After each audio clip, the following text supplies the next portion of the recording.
ओम गणेशाय नमः।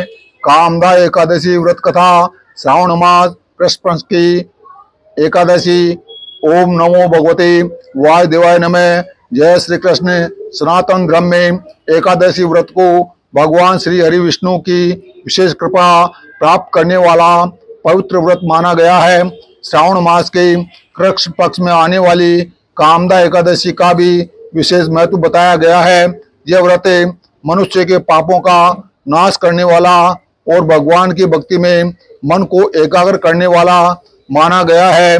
महाभारत के प्रसंग में धर्मराज युधिष्ठिर भगवान श्री कृष्ण से इस एकादशी की महिमा और व्रत कथा पूछते हैं। तब श्री कृष्ण उन्हें एक ऐसी अद्भुत कथा सुनाते हैं जिसमें भगवान के नाम, व्रत और सच्ची श्रद्धा की शक्ति का वर्णन मिलता है। तो आइए श्रद्धा और भक्ति भाव से सुनते हैं कामदा एकादशी व्रत की पावन कथा और जानते हैं कि किस प्रकार इस व्रत के प्रभाव से मनुष्य अपने जीवन में कष्टों और पापों से मुक्ति पाकर भगवान श्री हरि कृपा प्राप्त करता है। श्री हरि विष्णु भगवान की जय। ओम नमो भगवते वासुदेवाय नमो नमः। युधिष्ठिर बोले, हे गोविंद, श्रावण कृष्ण पक्ष की एकादशी का क्या नाम है, सो कहिए। श्री कृष्ण जी बोले, हे राजन, पापों का नाश करने वाले व्रत को सुनो। प्राचीन समय में नारद जी के पुण्य पर ब्रह्मा जी ने उनसे कहा है, उस उत्तम व्रत को मैं तुमसे कहता हूँ। इस एकादशी का नाम कामदा है। इसके सुनने मात्र से अश्वमेघ का फल मिलता है। जो शंख चक्र गदाधारी विष्णु भगवान का पूजन करता है, कामदा का व्रत करने वाले को वह फल मिलता है। सामग्री समेत बछड़े सहित गो जो दूध देने वाली हो करने से जो फल मिलता है, वह फल कामदा का व्रत करने वाले को प्राप्त होता है। जो उत्तम मनुष्य श्रावण में श्रीधर भगवान का पूजन करता है, उसको देवता, गंधर्व, उरग, पन्नग सबके पूजन का फल मिल जाता है।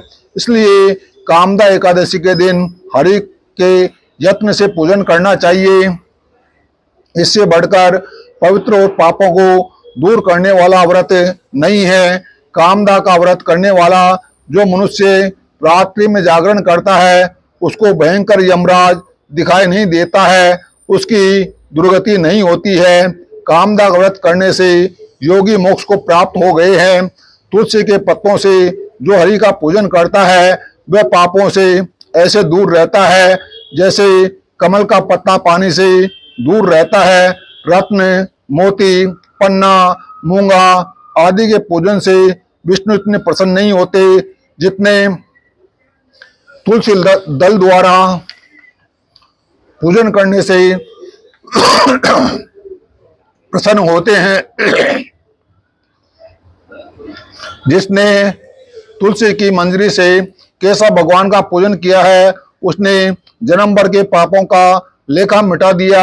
जो तुलसी दर्शन से सब पापों को दूर करने वाली, स्पर्श करने से देह को शुद्ध करने वाली, प्रणाम करने से रोगों को दूर करने वाली, सींचने से यमराज को डराने वाली, पौधा लगाने से भगवान के समीप पहुंचाने वाली तथा भगवान के चरणों पर चढ़ाने से मोक्ष देने वाली है, उस तुलसी को नमस्कार है। जो एकादशी में रात को दीपदान करता है, उसके पुण्य की संख्या तो चित्रगुप्त भी नहीं बता सकता।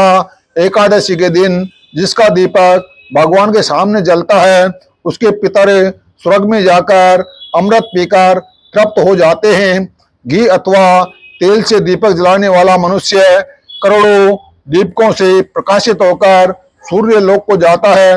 ये कामदा एकादशी की महिमा मैंने तुमसे कही है, इसलिए पापों को हरने वाली एकादशी का व्रत करना चाहिए।